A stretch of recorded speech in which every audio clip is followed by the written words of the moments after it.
Assalamualaikum warahmatullahi wabarakatuh. Di tiap hebatnya seorang lelaki, kita akan temukan di baliknya atau di sampingnya ada wanita-wanita hebat. Ibrahim alaihissalam mendapatkan gelar Khalilullah, Khalilur Rahman. Kenapa?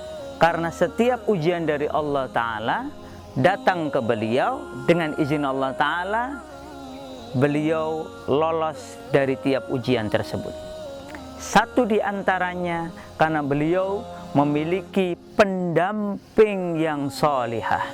Ya, ulama mengatakan setelah beliau dari Haran kemudian hijrah ke Baitul Maqdis, di Haran inilah beliau mendapatkan jodoh salihah bernama Sarah.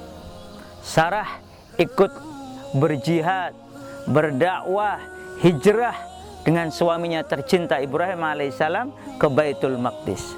Maka ketika Baitul Maqdis mengalami paceklik, bersama suaminya ini pula Sarah pergi ke Mesir. Dan di Mesir Allah Ta'ala uji iman keduanya. Sebelum masuk ke wilayah Mesir yang saat itu dipimpin oleh seorang raja durjana, apa kata Ibrahim kepada istri tercintanya? Sarah, nanti kita akan melewati satu wilayah yang sedang dipimpin oleh raja zalim. Dia suka merampas istri orang, suka mengambil istrinya, membunuh suaminya. Maka nanti kalau ditanya oleh orang, aku akan berkata, engkau adalah saudariku. Kata ulama, ini adalah ungkapan maksudnya saudari fil Islam, ukhti fillah. Maka ketika keduanya masuk ke wilayah berbahaya tersebut, dan betul ditanya oleh pemimpin zalim tersebut, maka Ibrahim mengatakan dia adalah saudariku. Maka keduanya dipisahkan. Sarah dimasukkan ke tempat yang khusus, dan di malam itu sang raja durjana mendatangi Sarah hendak memperkosanya. Sarah sudah diberitahu suaminya akan perilaku buruk raja ini, dan ini pelajaran bagi wanita-wanita beriman.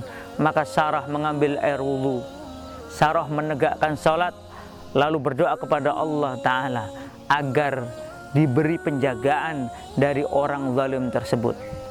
Maka ketika sang orang zalim datang ingin memperkosa Sarah, Sarah mengangkat tangannya, berdoa kepada Allah Ta'ala, ya Allah, jagalah aku dari orang durjana itu. Dan kemudian dengan izin Allah Ta'ala, sang orang durjana terpaku.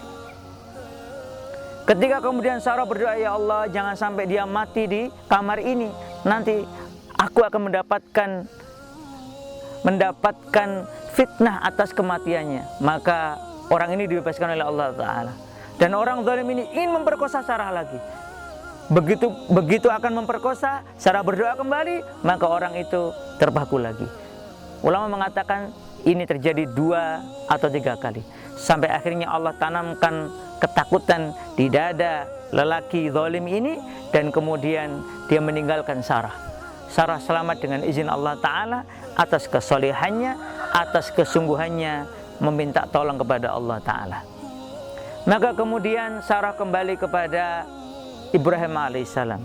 Ibrahim di kamarnya juga ternyata terus-menerus berdoa kepada Allah Ta'ala untuk keselamatan istrinya tercinta.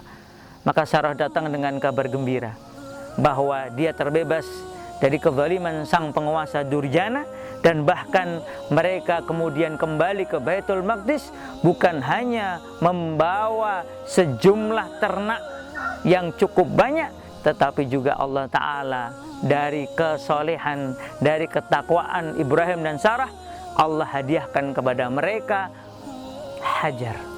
Hajar inilah kelak yang akan menjadi pelanjut dakwah berikutnya, kader dakwah berikutnya di bawah bimbingan Ibrahim dan Sarah. Sahabat sekalian, dari Sarah kita belajar bahwa wanita solihah yang taat kepada Allah Ta'ala, menjaga, membantu, menguatkan dakwah suaminya, akan lahir orang-orang yang mulia, akan lahir darinya generasi terbaik yang insya Allah dikenang oleh Allah Ta'ala sebagai hamba-hamba yang bertakwa, dan diingat oleh manusia di dunia sebagai teladan mulia. Dari Sarah kita belajar banyak tentang kemuliaan. Assalamualaikum warahmatullahi wabarakatuh.